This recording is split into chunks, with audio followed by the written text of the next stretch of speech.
샬롬. 4월 27일 조모의 샘 한기채 목사입니다. 오늘 말씀은 창세기 18장 14절 말씀입니다.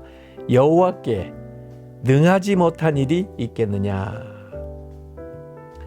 이 아브라함 그리고 사라에게 하신 말씀이죠.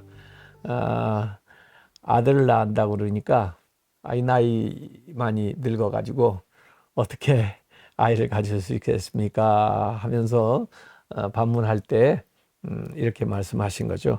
여호와께 능하지 못한 일이 있겠느냐. 하나님 전능하시다는 얘기죠. 사실 비슷한 경우가 있었습니다. 마리아, 동정녀 마리아에게 수태고지를 할 때에도 마리아가 반문하죠. 나는 남자를 낳지 못하는데 처녀인데 어떻게 아이를 가질 수 있겠습니까? 할 때도 똑같은 답변입니다. 여호와께 능치 못함이 있겠느냐. 하나님의 말씀은 다 이루어진다. 이렇게 얘기를 해 주시는 거죠. 성경에 쭉 보면은 하나님은 우리가 불가능하다 생각하는 것을 이루시면서 하나님이 살아계신 것을 우리에게 보여주는 경우가 굉장히 많이 나와 있습니다. 어찌 보면은 하나님의 전공은 불가능한 일 하기인 것처럼 보일 때가 있어요. 그래서 우리가 기도할 때 우리가 할 수 있는 일은 우리가 하고 우리가 할 수 없는 일, 하나님만이 하실 수 있는 일을 구하는 게 진짜 기도다. 저는 그렇게 생각을 합니다.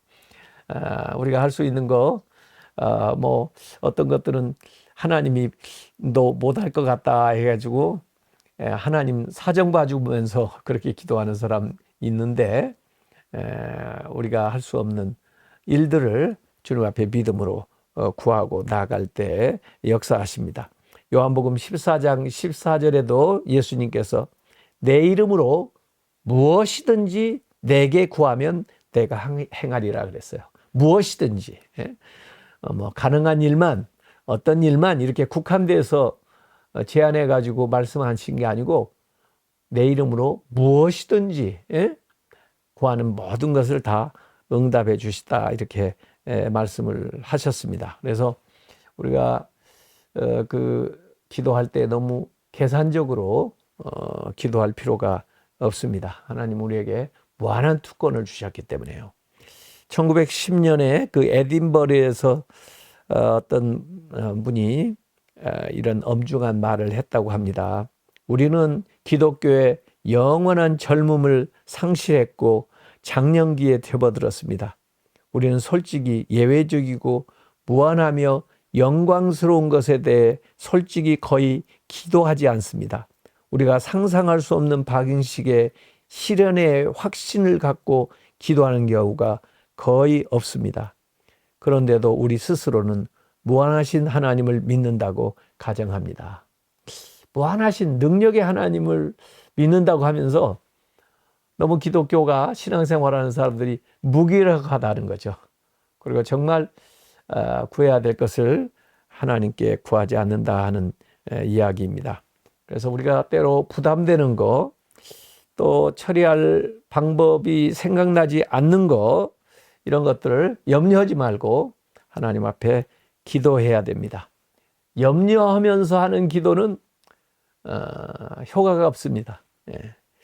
아무것도 염려하지 말고 오직 기도와 간구로 너희 구할 것을 하나님께 아뢰라 그랬습니다. 그렇게 하면은 모든 지각에 뛰어나신 하나님이 이 모든 것들을 넘치도록 풍성하게 응답해 주신다고 약속하고 있습니다. 그래서 세상적으로 볼 때 또 내 능력으로 불가능해 보이는 것들을 오히려 하나님 앞에 구하면서 나아가는 거, 이것이 믿음입니다.